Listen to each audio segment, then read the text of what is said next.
నమస్కారం, నమిత న్యూస్ వార్తలకు స్వాగతం. నా పేరు లక్ష్మి. వార్తల ముందుగా హెడ్లైన్స్.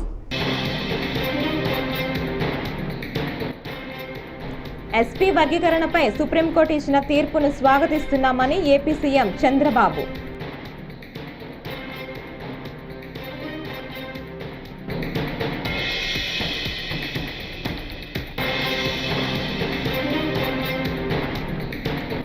ఎస్సీ ఎస్టీ రిజర్వేషన్ల ఉపవర్గీకరణకు సంబంధించి సుప్రీంకోర్టు ఇచ్చిన తీర్పుపై ఎంఆర్పీఎస్ వ్యవస్థాపకుడు మందకృష్ణ మాదిగ హర్షం వ్యక్తం.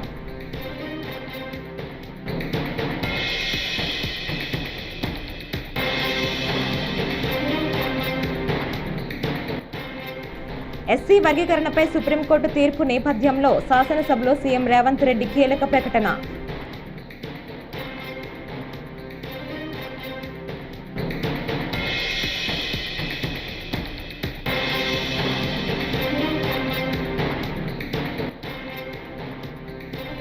రాష్ట్రంలో మిస్సింగ్ కేసులపై తప్పుడు ఆరోపణలు చేసిన జనసేన అధినేత పవన్ తక్షణమే మహిళలకు క్షమాపణ చెప్పాలని YCP BC Pothina Mahesh demand. ఇక డీటెయిల్స్ చూస్తే, ఎస్సీ వర్గీకరణపై సుప్రీంకోర్టు ఇచ్చిన తీర్పును స్వాగతిస్తున్నామని ఏపీ సీఎం చంద్రబాబు తెలిపారు. కర్నూలు జిల్లా సున్నిపెంటలో నిర్వహించిన మన నీరు మన సంపద కార్యక్రమంలో ఆయన మాట్లాడుతూ సుప్రీం తీర్పుపై స్పందించారు. సామాజిక న్యాయం దామాషా ప్రకారం ప్రతి వర్గానికి న్యాయం చేయటం తెదేపా సిద్ధాంతం. గతంలో వర్గీకరణకు సంబంధించి ఏబీసీడీలుగా కేటగిరీ తీసుకొచ్చాను. అందరికీ న్యాయం జరగాలి. ఎన్నికల్లో టికెట్ల కేటాయింపు కూడా అలాగే చేశాం. ఈ ప్రభుత్వం అందరిది, మీ అందరివాడిగా ఉంటా అని చంద్రబాబు తెలిపారు. ఒక విషయం గుర్తుపెట్టుకోవాలి, ఈ రోజు నేను చెప్పడం కాదు, సామాజిక న్యాయం తెలుగుదేశం పార్టీ సిద్ధాంతం. ఒకరిని కాదు, అందరికీ న్యాయం జరగాలి. అందుకే 96-97లో రామచంద్రరావు కమిషన్ వేసి ఆర్థిక పరిస్థితులను అధ్యయనం చేసిన తర్వాత ఏబిసిడి కేటగరైజేషన్ నేనే తీసుకొచ్చా. తర్వాత అది డిఫరెంట్ కోర్ట్స్లో ఛాలెంజ్ అయ్యి ఇప్పటి వరకు అనేక విధాలుగా ముందుకు పోయి ఈరోజు దాన్ని 7 జడ్జెస్ బెంచి ధృవీకరించారు, దాన్ని కూడా ఆమోదించారు. నేను ఒకటే మీ అందరినీ కోరుతున్నాను, జనాభా దామాషా ప్రకారం ప్రతి కులానికి, ప్రతి మతానికి, ప్రతి వర్గానికి న్యాయం చేయడం తెలుగుదేశం పార్టీ సిద్ధాంతం అని కూడా మీకు తెలియజేస్తున్నా. అందుకే మొన్న ఎన్నికల్లో మీరు చూశారు, నేను ఇచ్చినప్పుడు సీట్లు కూడా ఇక్కడ శబరిని ఇక్కడ ఎంపీగా ఇస్తే పక్కన ఎంపీగా నాగరాజు ఒక కురబ కమ్యూనిటీకి సంబంధించిన వ్యక్తిని ఇచ్చాం. పక్కన అదే మార్గం అనంతపూర్లో ఒక బోయ వాల్మీకి కమ్యూనిటీకి ఎంపీ ఇచ్చాం. ఎక్కడికక్కడ అదే మారిగా నంద్యాల్లో ఫరూక్ గారికి ఆ రోజు ఎమ్మెల్యేగా ఇచ్చాం, ఇప్పుడు మంత్రిగా చేశాం. సామాజిక న్యాయం జరగాలి, అన్ని వర్గాలకు న్యాయం జరగాలి.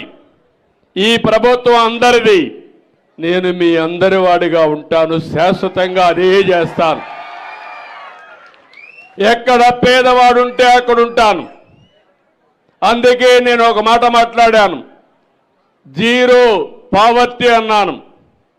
ఏ గ్రామంలో కూడా మీరు కూడా గుర్తుపెట్టుకోవాలి, మీ గ్రామంలో పేదవాళ్ళు ఉంటే వాళ్ళని పైకి తీసుకొచ్చే బాధ్యత పైకి వచ్చిన వాళ్ళు తీసుకోవాలి. నేను ఒక ఫార్ములా మాట్లాడా. ఎస్సీ ఎస్టీ రిజర్వేషన్ల ఉపవర్గీకరణకు సంబంధించి సుప్రీంకోర్టు ఇచ్చిన తీర్పుపై ఎంఆర్పీఎస్ వ్యవస్థాపకుడు మందకృష్ణ మాదిగ హారం వ్యక్తం చేశారు. ఢిల్లీలో మందకృష్ణ మాదిగ మీడియాతో మాట్లాడారు. రాష్ట్రాలకు ఉపవర్గీకరణ అధికారం ఉందని సుప్రీం తీర్పు ఇచ్చిందని చెప్పారు. వర్గీకరణ కోసం ఎంఆర్పీఎస్ 30 ఏళ్లుగా పోరాటం చేస్తోందని, ఎంతో మంది నేతలు ప్రాణాలు కోల్పోయారన్నారు. జాతికి జరిగిన అన్యాయాన్ని సరిదిద్దేందుకు పోరాడామని వివరించారు. అకుంఠిత దీక్షతో 30 ఏళ్లుగా పోరాటం చేస్తున్న, అలుపెరగని పోరాటం చేసిన నా కార్యకర్తలకు, ఉద్యమకారులందరికీ ఈ విజయాన్ని అంకితం ఇస్తున్నాం. అదే సమయంలో న్యాయాన్ని బతికించడం కోసం, ధర్మాన్ని బతికించడం కోసం ఎంఆర్పీఎస్కు అండగా నిలబడ్డ అన్ని వర్గాల పెద్దలందరికీ కూడా ఈ విజయాన్ని అంకితమిస్తున్నాం. ఈ సమాజంలో ఉండబడే అన్ని వర్గాల మద్దతు ఎంఆర్పీఎస్కు లేకపోతే 30 ఏళ్ళు ఉద్యమాన్ని నిలబెట్టుకుంటూ వచ్చే వాళ్ళం కాదు, ముందుకు సాగించే వాళ్ళం కాదు. మేము 30 ఏళ్ళుగా ఉద్యమం నిలబడి ముందుకు సాగిందంటే, అంతిమంగా ఒక విజయం సాధించిందంటే సమాజంలో ఉండబడే అన్ని వర్గాల పెద్దల, ప్రజాస్వామికవాదుల, మీడియా పెద్దలందరి సంపూర్ణ సహకారం వల్లనే ఈ విజయం సాధించాం. అందువల్ల వాళ్ళందరికీ మేము ప్రత్యేకంగా ధన్యవాదాలు చెప్తున్నాం. ఈ విజయంలో అంకితం ఇస్తున్నాం. ఈ విజయం వల్ల న్యాయం వైపే న్యాయ వ్యవస్థ నిలబడుతుంది అనడానికి, అన్యాయం జరిగిన వర్గాల పక్షాన్ని బలంగా న్యాయ వ్యవస్థ నిలబడుతుంది అనడానికి పెద్దలు చీఫ్ జస్టిస్ గారి ఆధ్వర్యంలో ఇచ్చిన తీర్పు న్యాయాన్ని బతికించడం కోసం, పేద వర్గాలకి అండగా నిలబడడం కోసం ఇచ్చిన తీర్పుగా మేము భావిస్తున్నాం. ఎస్సీ వర్గీకరణకు అనుకూలంగా తీర్పును ప్రకటించిన న్యాయమూర్తులందరికీ ప్రత్యేకంగా ధన్యవాదాలు చెప్తున్నాం. అంతేకాకుండా ఈ ప్రక్రియ వేగవంతం కావడానికి చాలా మంది పెద్దల మద్దతు ఉన్నది. ఈ ప్రక్రియ ముందుకు నడిపించే ప్రయత్నంలో కేంద్ర ప్రభుత్వం సంబంధించిన గౌరవ ప్రధానమంత్రి గౌరవ నరేంద్ర మోడీ గారు కూడా చొరవ తీసుకున్నాడు. ఆయనకు మేము ప్రత్యేక ధన్యవాదాలు చెప్తున్నాం. అదే సమయంలో గతంలో ఈ ప్రక్రియను ముందుకు నడిపించే ప్రయత్నంలో పెద్దలు వెంకయ్య నాయుడు గారు చొరవ తీసుకున్నాడు. ఆయనకు మేము ధన్యవాదాలు చెప్తున్నాం. ఇప్పుడున్న పరిస్థితిలో కిషన్ రెడ్డి గారు దీని భుజానేసుకొని ముందుకు నడిపించే ప్రయత్నం చేశాడు. ఆయనకు ధన్యవాదాలు చెప్తున్నాం. అదే సమయంలో రఘునందన్ రావు నుంచి మొదలుకుంటే, సంజయ్ గారి నుంచి మొదలుకుంటే, ఈటల రాజేంద్ర గారి నుంచి మొదలుకుంటే ప్రతి ఒక్కరి పాత్ర, ప్రతి ఒక్కరి బాధ్యత కూడా ఈ విజయంలో ఉన్నది. వాళ్ళందరికీ నేను ధన్యవాదాలు కూడా తెలియజేస్తున్నాను. ఇవాళ షెడ్యూల్ కులాల వర్గీకరణ అనేది గతంలో చంద్రబాబు నాయుడు గారు ప్రభుత్వం చేసింది. ఆనాడు వర్గీకరణ చేసింది చంద్రబాబు నాయుడు గారే. ఇవాళ తీర్పు వచ్చే సమయానికి మళ్ళీ ముఖ్యమంత్రిగా ఆంధ్రప్రదేశ్లో చంద్రబాబు నాయుడు గారే ఉన్నారు. ఆ వర్గీకరణ చేసిన చంద్రబాబు నాయుడు గారికి మేము ప్రత్యేకంగా ధన్యవాదాలు చెప్తున్నాం. ఆయన ఆనాడు వర్గీకరణ చేయకపోతే వేలాది ఉద్యోగాలు గతంలో మాకు వచ్చేది కాదు, విద్యా అవకాశాలు మాకు వచ్చేది కాదు. ఈరోజు పోరాటం ముందుకు నడిపించడం వల్ల మన న్యాయం బతికింది అంటే ఆయన తీసుకొచ్చిన చట్టం వల్లనే మళ్ళా న్యాయం బతికినట్టుగా జరిగింది. ఎస్సీ వర్గీకరణపై సుప్రీంకోర్టు తీర్పు నేపథ్యంలో శాసనసభలో సీఎం రేవంత్ రెడ్డి కీలక ప్రకటన చేశారు. ఇటీవల ఇచ్చిన ఉద్యోగ నోటిఫికేషన్లోనూ వర్గీకరణను అమలు చేసేందుకు చర్యలు చేపడతామని చెప్పారు. సుప్రీంకోర్టు మాదిగ ఉపకులాల వర్గీకరణకు అనుకూలమైన తీర్పు ఇచ్చింది. సుప్రీం రాజ్యాంగ ధర్మాసనానికి కృతజ్ఞతలు తెలియజేస్తున్నాం. దేశంలోనే అందరికంటే ముందు భాగాన నిలబడి ఏబీసీడీ వర్గీకరణ చేసే బాధ్యతను తెలంగాణ ప్రభుత్వం తీసుకుంటోంది. ఇప్పుడు ఇచ్చిన ఉద్యోగ నోటిఫికేషన్లోనూ వర్గీకరణ అమలు చేస్తాం. దీనికి అవసరమైతే ఆర్డినెన్స్ తీసుకొస్తాం. మాదిగ ఉపకులాల వర్గీకరణకు సంపూర్ణంగా సహకరించాల్సిందిగా రాష్ట్ర ప్రభుత్వం తరపున విజ్ఞప్తి చేస్తున్నాను అని సీఎం కోరారు. రాజకీయాలు ఎన్నైనా ఉండని మళ్ళీ కొట్లాడుకుందాం, చాలా వివరాలు మాట్లాడుకుందాం, మాకేం అభ్యంతరం లేదు. రాజకీయపరమైన చర్చ కావాలంటే ఆల్రెడీ 31 తారీఖు వరకు బడ్జెట్ ఆమోదానికి చర్చ అంటే లేదు, కొనసాగించాలంటే 1-2 తారీఖు వరకు కూడా చర్చలు చేయాలని తమ అనుమతితోని మా లెజిస్లేటివ్ అఫైర్స్ మినిస్టర్ ఈరోజు చర్చకు అవకాశం ఇచ్చిన అధ్యక్ష.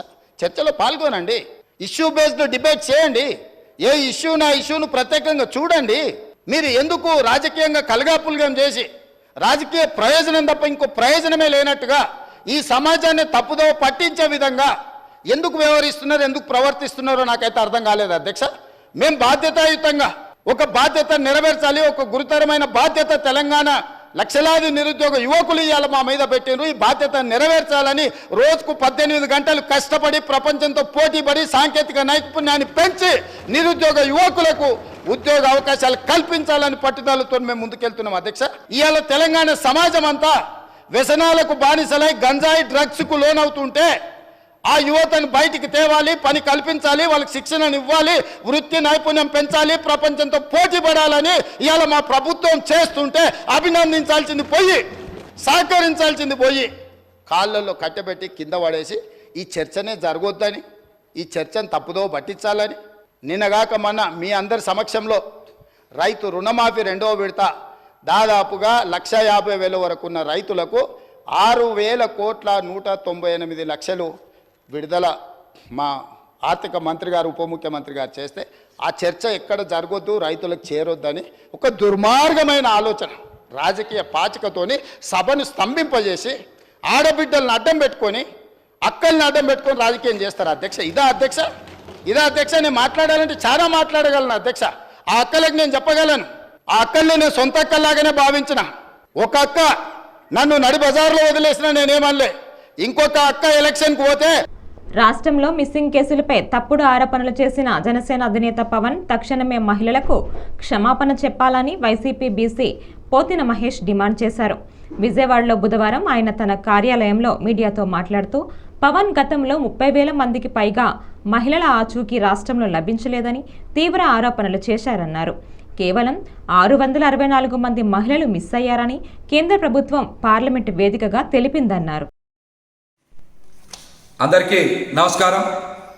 ఆంధ్రప్రదేశ్లో గత 5 సంవత్సరాల్లో 30,000 మంది మహిళల ఆచూకీ లభించడం లేదని, హ్యూమన్ ట్రాఫికింగ్ జరిగిందని పవన్ కళ్యాణ్ గారు అనేక సందర్భాల్లో మాట్లాడారు. ఇది పచ్చి అబద్ధం.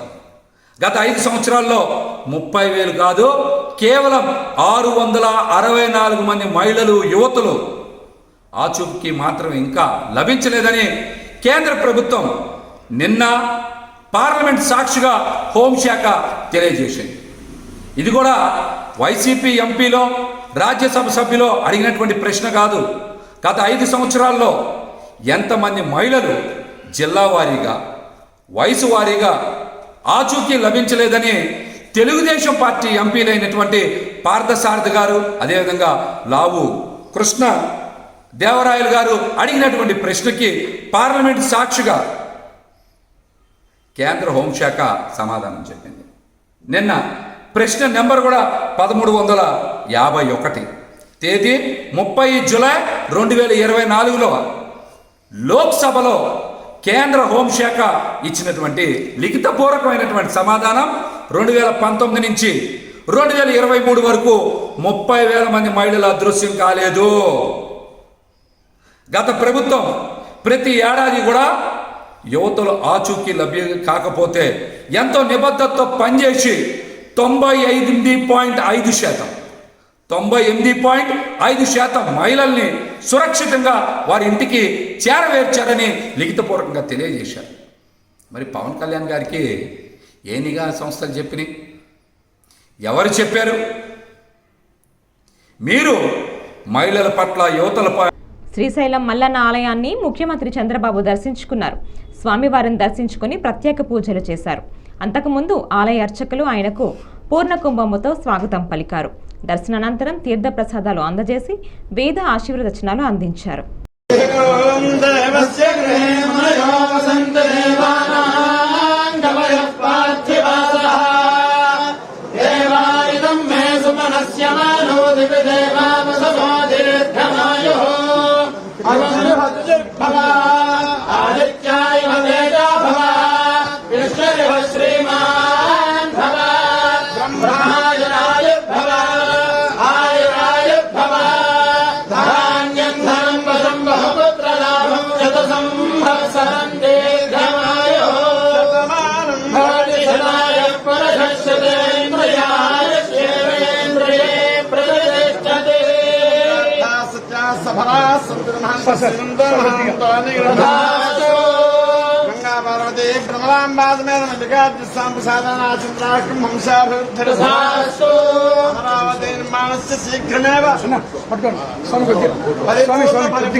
सर्वदा दिग्विजयमस्तु शीघ्रमेव पुनः संपूर्णता परिपूर्णता यजमानस्य अखंड दिग्विजय प्राप्तिरस्तु महंत श्रीमंतो महांतो पारिश्रामकार वृद्धस्तु महंत श्रीमंतो महांतो राजतारे राजमुखे सर्वदा सर्वत्र दिग्विजय प्राप्तिरस्तु सत्यासंतो यजमानस्य कामः जय प्रसन्न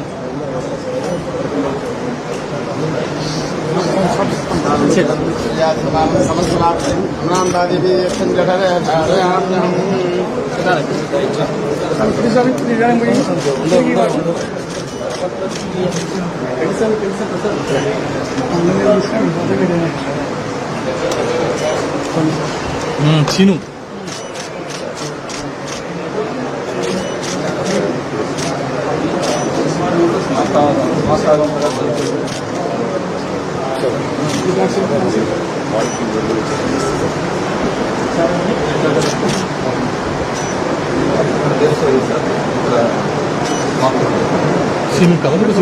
నంద్యాల పట్టణంలోను ఎస్ఆర్బీసీ కాలనీ నందు మహిళా మార్ట్ను న్యాయశాఖ మైనారిటీ సంక్షేమ శాఖ మంత్రి ఎన్ఎండి ఫరూక్ శంకుస్థాపన చేశారు. ఈ సందర్భంగా ఎన్ఎండి ఫరూక్ మాట్లాడుతూ ఎస్ఆర్బీసీ కాలనీ అభివృద్ధికి మహిళల ఆర్థికంగా ఎదగటం కోసమే ఇక్కడ మార్ట్ ఏర్పాటు చేయడం జరిగిందని, అంతేకాకుండా రాబోయే రోజుల్లో ఎస్ఆర్బీసీ కాలనీకి అన్ని సౌకర్యాలు కల్పిస్తూ వాటిని అభివృద్ధి చేస్తామని మంత్రి ఫరూక్ తెలియజేశారు. చంద్రబాబు నాయుడు గారు చెప్పారు, అది మనకు ఆ కమ్యూనిటీ చేయాలా, ₹1 5 ఇస్తారా? ఇలా కమ్యూనిటీ వాళ్ళు ఉన్నారు, ఇంతమంది ఉన్నారు, కమ్యూనిటీ వాళ్ళు ₹1 5 ఇవ్వాలనే ఆలోచన లేదు. నేనే చాలా చెప్పాను, చాలా స్థానికంగా మాట్లాడుతున్నాను. మంత్రి గారు ఉన్నారు కాబట్టి మంత్రి గారికి అదే మనం విన్నపించి మీకు మళ్ళీ అవకాశం ఇచ్చాడు. ఫండ్స్ ఇచ్చినప్పుడు వాటి కార్పొరేట్ డెవలప్ చేద్దాం. ఇటు పోతే చెరువు కూర్చాలి, ఇటు పోతే రోడ్డు, హైవే రోడ్డు సమస్య ఉంది. కొంచెం ఆలోచించుకొని దీన్ని ఎట్లా వర్క్ చేద్దాం అనేది ఇంతకుదాం అలా ఇస్తే టెక్నికల్ వాళ్ళు తీసుకొచ్చి చేస్తే బాగుంటుంది చెప్పి చూస్తూ ఉన్నాం. కాబట్టి దీన్ని మళ్ళీ అట్లా నాయకులు లేరండి. ఎందుకంటే అంతా మేమే కడతామని చెప్పి రామచంద్రరావు గారికి అర్థమైంది. ఆ రోజుల్లో నేనే కడతాను సార్, తెలుసు కదా, మేము ₹1 కట్టే పార్క్ పరిస్థితి దారుణం ఉంది. పార్క్ కూడా సవాల్ ఇస్తే వద్దండి, సవాల్ డబ్బులు మేమే కడతామండి. అది కట్టిందే చచ్చింది, ఎందుకంటే తెలుసు కాబట్టి అట్లా లేకుండా డెవలప్ చేద్దాం, ప్రాంతం డెవలప్ కావాలా. కాబట్టి మంత్రి గారు రావడం చాలా సంతోషం అని చెప్పి మంత్రి గారికి స్వాగతం పలుకుతూ మరి ఈ కార్యక్రమం మొదటిసారిగా ఈ కార్యక్రమంలో చేసాం. నెక్స్ట్ వేరే కార్యక్రమం వాటి అవకాశం ఇచ్చినందుకు మరి స్థానికంగా సోదరులందరికీ నా ధన్యవాదాలు తెలియజేస్తాను. సత్తెనపల్లి పట్టణ పురపాలక సంఘ పరిధిలో ఇక నుంచి రోజు మంచినీటి సౌకర్యం కల్పించనున్నట్లు ఎమ్మెల్యే కన్నా లక్ష్మీనారాయణ తెలిపారు. బుధవారం జరిగిన కౌన్సిల్ సమావేశం అనంతరం ఆయన మాట్లాడుతూ చంద్రబాబు నాయకత్వంలో ఏర్పడిన ప్రభుత్వంలో వర్ణదేవుడు కరుణించి సకాలంలో వర్షాలు పడుతున్నాయన్నారు. అందువలన గురువారం నుంచి సత్తెనపల్లి పట్టణంలో రోజు మంచినీటి సౌకర్యం కల్పిస్తున్నామన్నారు.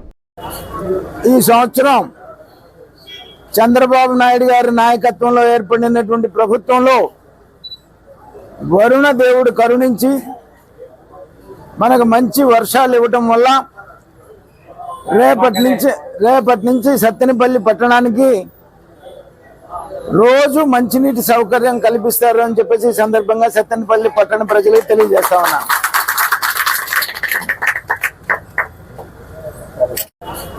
ఈ సంవత్సరం చంద్రబాబు నాయుడు గారి నాయకత్వంలో ఏర్పడినటువంటి ప్రభుత్వంలో వరుణ దేవుడు కరుణించి మనకు మంచి వర్షాలు ఇవ్వటం వల్ల రేపటి నుంచి సత్తెనపల్లి పట్టణానికి రోజు మంచినీటి సౌకర్యం కల్పిస్తారు అని చెప్పేసి ఈ సందర్భంగా సత్తెనపల్లి పట్టణ ప్రజలకు తెలియజేస్తా ఉన్నా.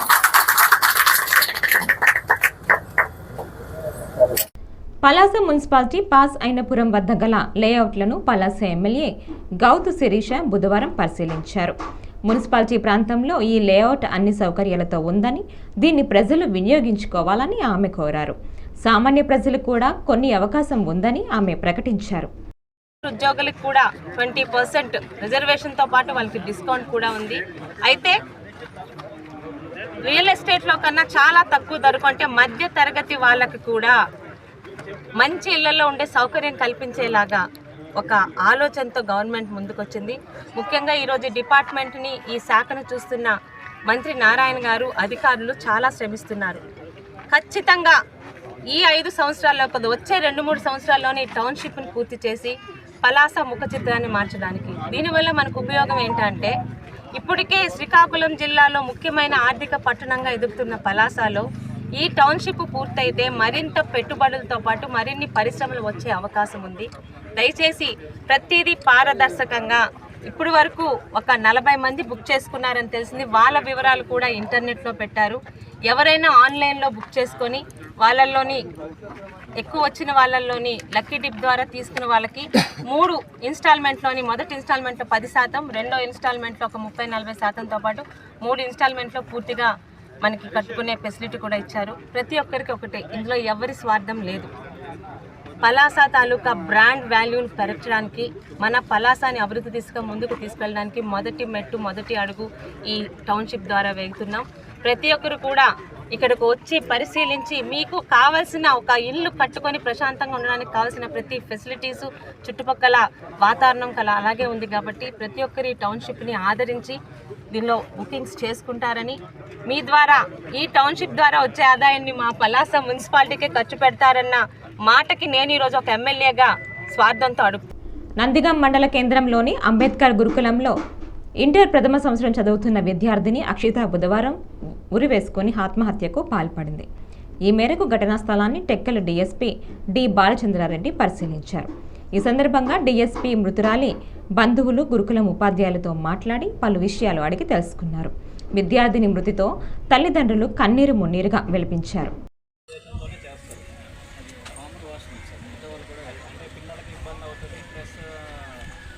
ఎక్కువసేపు బాడీ హ్యాంగ్ అవుతే కరెక్ట్ కాదన్నమాట. అందుకే చూసిన వెంటనే దించేస్తారు.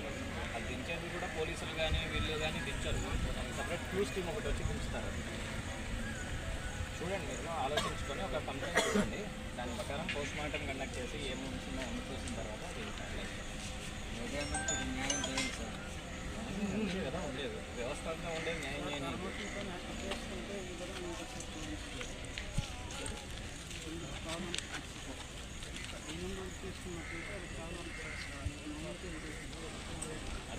అంటే మా అనుమానం ఏంటంటే సార్, ఫ్రీగా మోకాళ్ళు వేసుకొని అంటే హ్యాంగింగ్లో చాలా టైప్స్ ఉంటాయి. ఫుల్ హ్యాంగింగ్, పార్షియల్ హ్యాంగింగ్ అని.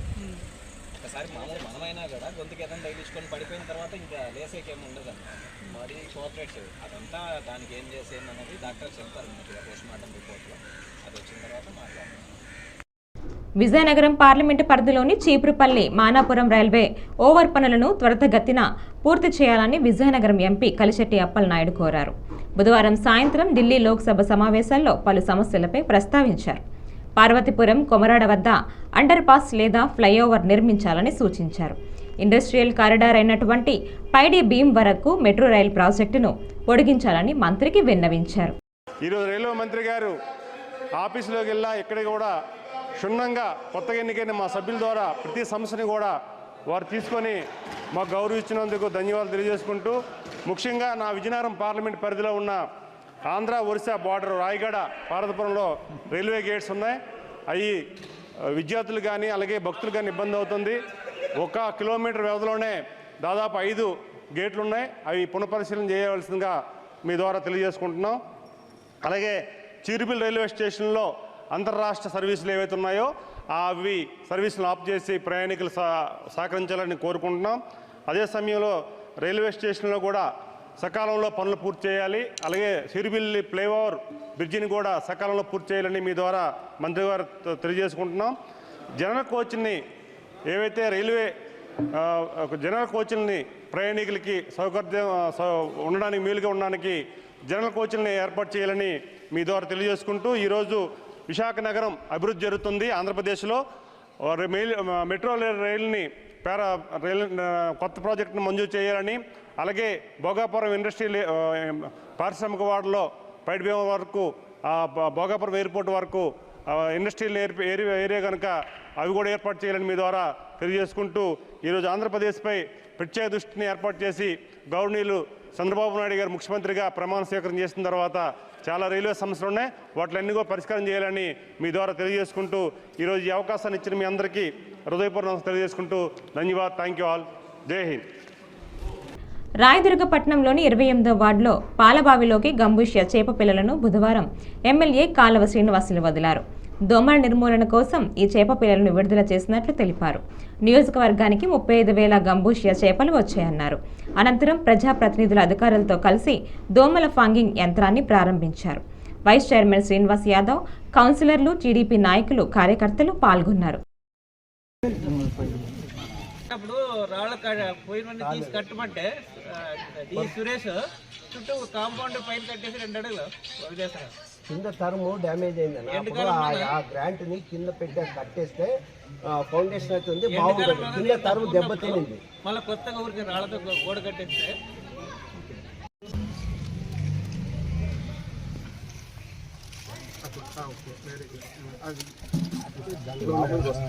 ఇవేనా ఈ పెద్ద లోపలికి నీళ్ళకి పెట్టండి.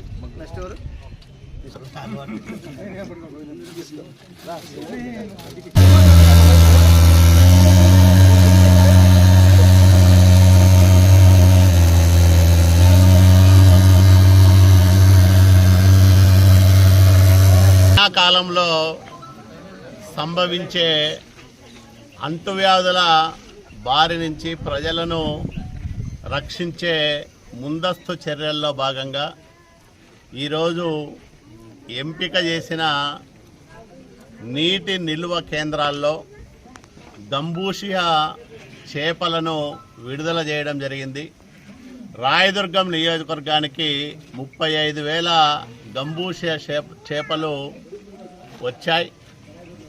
ఎంపిక చేసిన 13 నీటి కుంటల్లో వీటిని వదిలి ఆ కుంటల్లో బ్యాక్టీరియా ప్రబలకుండా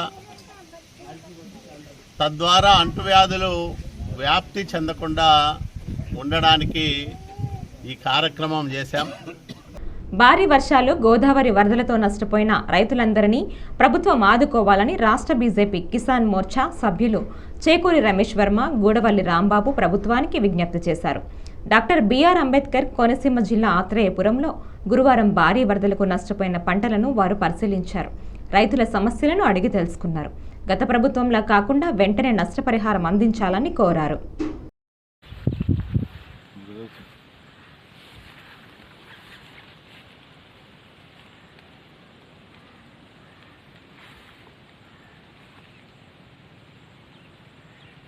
అందరికీ నమస్కారం. నా పేరు చేకూరి రమేష్ వర్మ.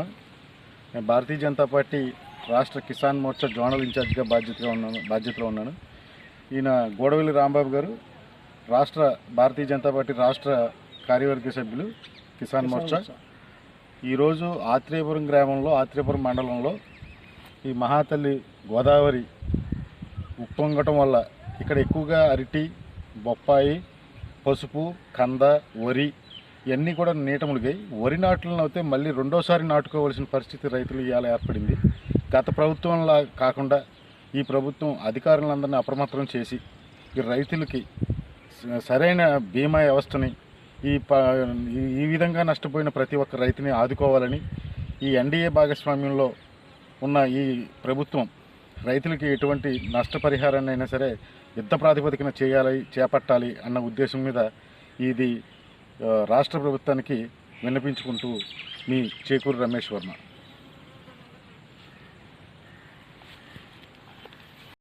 ఈ వార్తలు ఇంతటితో సమాప్తం. నమస్కారం.